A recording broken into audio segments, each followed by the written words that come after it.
ഏലക്ക കഴുകി ഉണങ്ങുന്നൊരു കുഞ്ഞു വീഡിയോ കേട്ടോ. കർഷകർ ഇതേപോലെ കായ കൊണ്ടുവരും. അതിനുശേഷം നമ്മളിങ്ങനെ കഴുകി ഈ മെഷീനകത്തേക്ക് ഇട്ട് കഴുകി വൃത്തിയാക്കി വെക്കും. അങ്ങനെ അതിനുശേഷം നല്ലപോലെ വെള്ളം തെളിഞ്ഞ് കഴിയുമ്പോഴാണ് നമ്മൾ ഇതിനത് ഓഫ് ചെയ്യുന്നത്.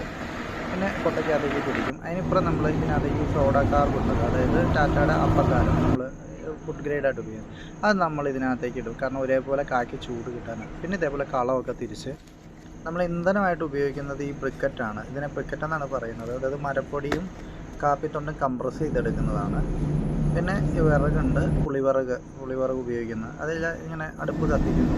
അതിനുശേഷം ഇത് ഒരു ഊത്ത് മെഷീൻ വെച്ചിട്ട് ഊതിച്ച് ചേമ്പറിനകത്തേക്ക് ചൂട് ഹോട്ട് എയർ കൊടുക്കും. ഇത് പിറ്റേ ദിവസം കായ ഉണങ്ങി വരുന്ന ശേഷം നമ്മളിതിങ്ങനെ വാരി അടുത്തൊരു പരിപാടിയാണ് പോളി. നമ്മളതിൻ്റെ ഈ ഏലക്കായിലൊരു വാല് പോലൊരു സംവിധാനമുണ്ട്, അത് കളയുന്നൊരു പ്രോസസ്. അത് കഴിഞ്ഞ് കഴിഞ്ഞാൽ നേരത്തേക്ക് നല്ല വൃത്തിയായിട്ട് നല്ല വൃത്തിയായിട്ടാകും. ഇതാണ് അതിൻ്റെ ഒരു പോളിഷ് ചെയ്ത് കഴിയുമ്പോൾ. ഇതിന് ശേഷം ഇതേപോലെ നമ്മൾ മാറ്റി വെച്ചേക്കും. അങ്ങനെ കർഷകർ കൊണ്ടുവന്ന ഇതേപോലെ പലതായിട്ട് നമ്മൾ തിരിച്ചു വെച്ച ഒരു കുഞ്ഞു വീഡിയോ ആണ് കേട്ടോ.